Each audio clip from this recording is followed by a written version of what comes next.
Front Page Dramas present Death and the Maiden, one of the most outstanding mystery novels of all time, acclaimed by critics and readers alike as the most highly entertaining and completely baffling piece of mystery fiction to be published in many a year. Death and the Maiden began in last Sunday's issue of the American Weekly, the magazine with the greatest circulation in the world, which comes to you as part of your Hearst Sunday newspaper. If you haven't already started to read Death and the Maiden, you still have time.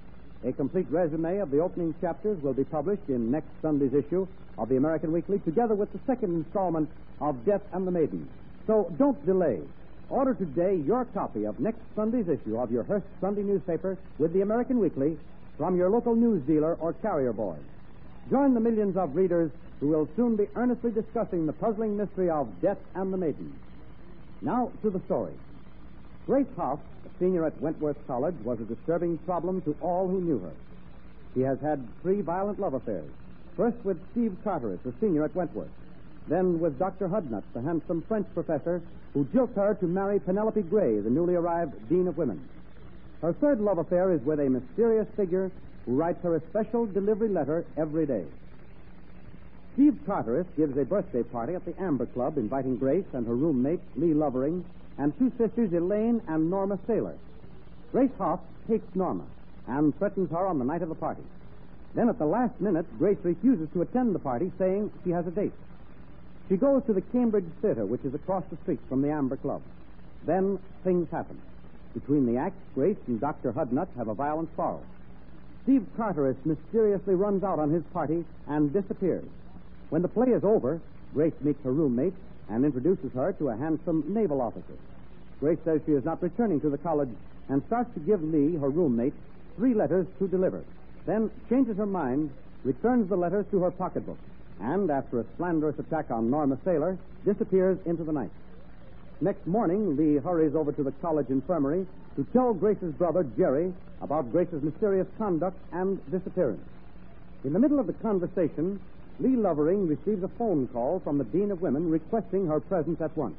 We find Lee entering the Dean's office. Good morning, Lee. We've been waiting for you. As I told you on the telephone, Grace Huff did not return to the college last night. Yes, I know. I was coming over to report it myself. This is Lieutenant Trant, Lee, of the New York Homicide Squad. How do you do? Miss Lovering? I'm afraid we have some very bad news. You must try not to let it upset you too much. Lieutenant Trant has had a report from Grayville, a small town some 20 miles from here on the Albany Road. The body of a girl has been retrieved from the river there. Oh. From the cleaner's mark on the dress, they know the girl comes from the Wentworth neighborhood. We can't, of course, be certain that it is Grace.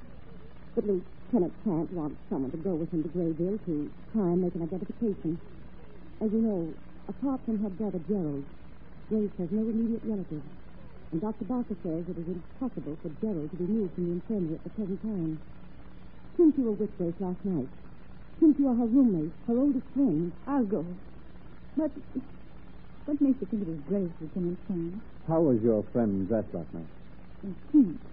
A pink satin dress and a cream-colored fur coat. And she was wearing a little diamond brooch on her dress. Yes. And this girl, was she drowned? No, this girl was not drowned. She was killed by a severe blow on the back of her head. Then it's not... It couldn't be suicide. I'm afraid that's hardly possible, Miss Lovering. In fact, it's almost certain that she was deliberately murdered.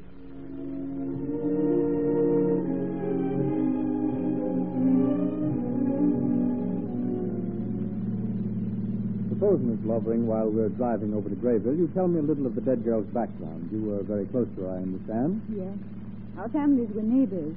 Grace and her brother Jerry and I all grew up together in New Hampton. The Huffs of New Hampton. Oh, yes, I remember now. Their family had some very serious financial troubles, and their father, Gerald P. Huff, didn't he commit suicide? That's right. He was president of a large insurance company. Yes, I remember. He speculated with trust funds and then committed suicide rather than face the inevitable exposure and attendant scandal. That's right. Her mother, too, died of this worry and shock. Yes.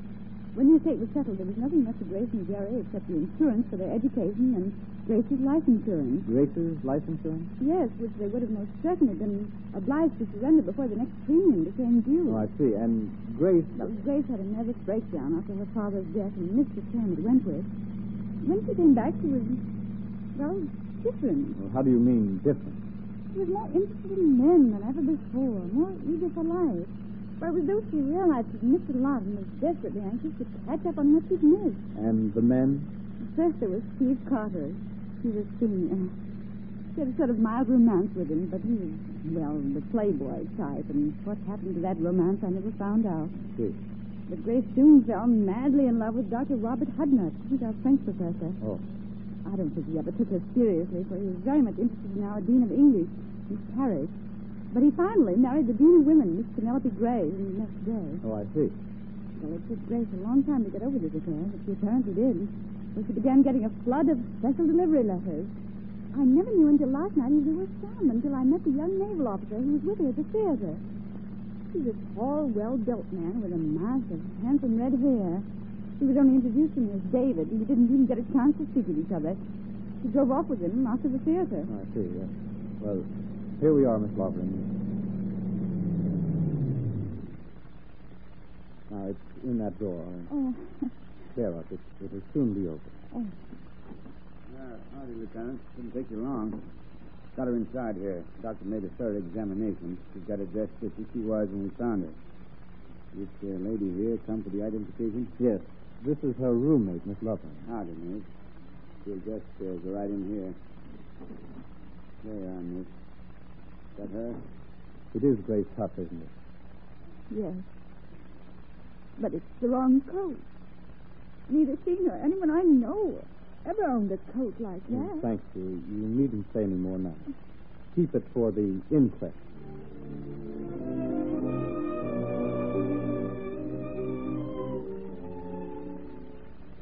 It was 4 o'clock in the afternoon when Lee Lovering and Lieutenant Trance arrived back at Wentworth College.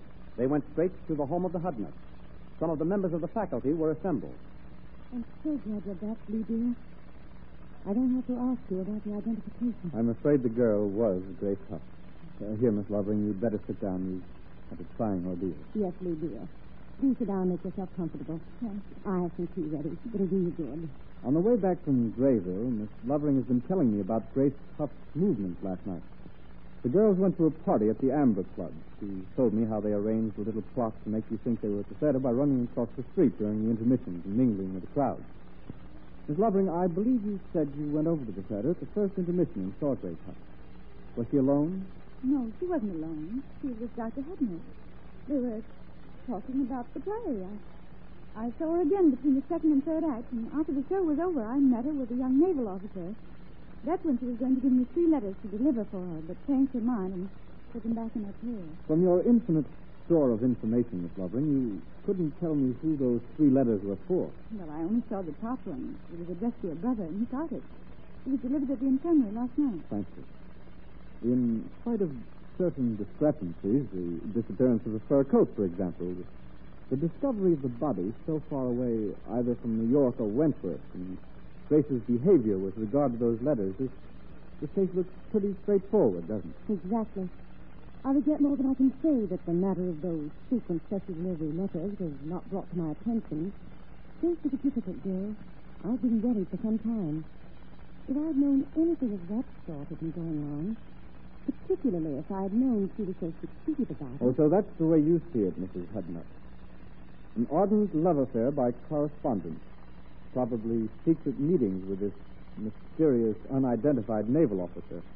And some embarrassing relationship grows up which has to be severed drastically. In other words, you believe Grace Huff was murdered by the naval officer. Oh, of course, I wouldn't dream of accusing anyone at the present time. But this man was to have given her home to college. He never returned. He's not yet come forward to give an account of himself. I feel it's of vital importance for the police to locate him. Yes, so do I. I have already telephoned headquarters. They're bending every effort to locate him. It shouldn't prove too difficult. After all, there cannot have been many red-haired naval officers in New York last night. There's one very important point about these special delivery letters your roommate received, Miss Lovering. Do you happen to know if she was in the habit of keeping them? Oh, no. I think she destroyed them as soon as she got them. Except the one that came last night, and I saw her put that in the pocket of the fur coat she borrowed from me. The coat which has vanished into thin air. Yes. How about the rest of you? You were all at the theater last night. Have any of you anything to offer? Did you see Miss Huff's Dean Apple? No, indeed. I never saw Miss Huff at the theater at all. Of course, Dr. Hutton and I did meet the girl yesterday in rather embarrassing circumstances, but I think Hutton is better qualified to talk about it than I. Well, Dr. Hutton? Since Apple has seen fit to refer to the incident, I prefer to have him tell the story in his own way. Very well. Hudness and I are on a college building committee. We discussed making use of an old stone quarry a little way along the New York Road. Yesterday, I took a walk in that direction, ran into Hudness. He said he was there to look the place over, and that's where we saw Miss Hoff. She was there in the quarry, sitting on a pile of rocks. She seemed to be crying her eyes out. Apparently, she'd been talking to Hudnett earlier. I think Lieutenant Trent will get a more accurate impression if I take up the story at this point. Dean Apple has painted a very colorful picture, but he's right in the essence. Grace Huff was crying, and in a way, I was responsible. Am I to understand, Hudnett, that you had an appointment in this quarry with Grace Huff? Very definitely not. When I wish to talk to my students, I have a perfectly adequate office for that purpose. Yes. Miss Huff followed me to the quarry on her own initiative. I can only presume that the nearness of the graduation examinations had made her a trifle unstable.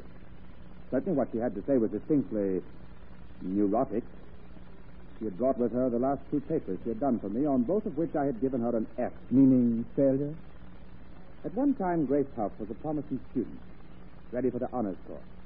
But recently her work had gone off badly. That's what she came to speak to me about. She demanded to know why I had given her low grades. She accused me of discriminating against her. I did my best to assure her that the low grades were the result of the poor quality of her work. It became very difficult. When I realized that my presence seemed only to aggravate her, I left her. That is why she was crying when Dean Apple came to the quarry. Did Grace Huff know that you were going to get the theater last night? Why, I may have mentioned the fact to her. I really couldn't say. But you did speak to her alone during the first act intermission. Yes, I did speak to Grace Huff in the first intermission. I see. And she continued the scene that she had started at the quarry. She did not.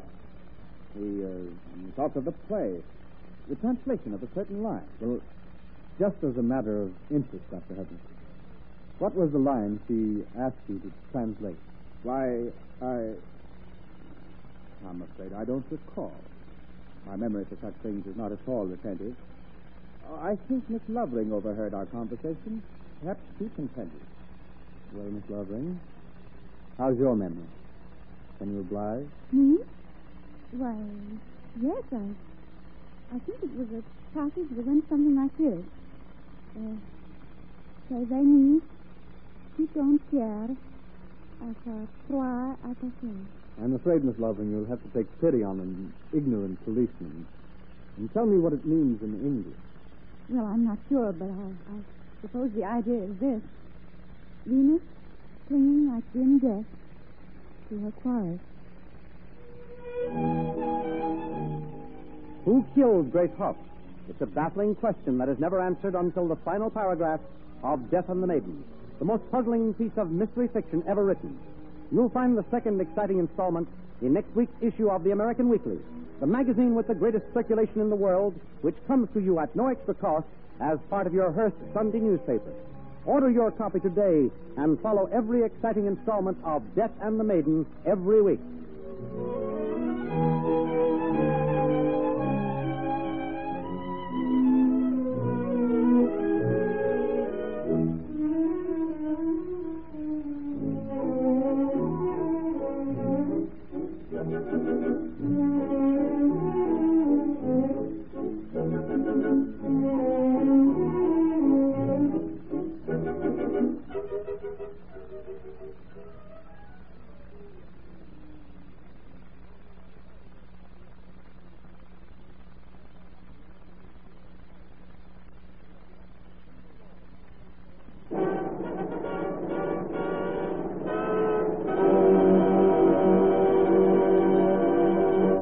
Front Page Dramas present The Buried Goddess. The ancient continent of Africa carries in her dark heart many mysteries. As the sands of the Great Sahara cover ruins of civilization long dead and lost, so the jungles cover with their green shields other strange secrets. No man is better able to tell of them than Brian O'Brien, soldier, explorer, and adventurer. What he saw and heard in the tents of traders, the kraals of savage chieftains, he tells to the millions of readers of the American Weekly. Strange tales of Africa, never before told, are yours in the American Weekly, the magazine with the greatest circulation in the world, which comes to you at no extra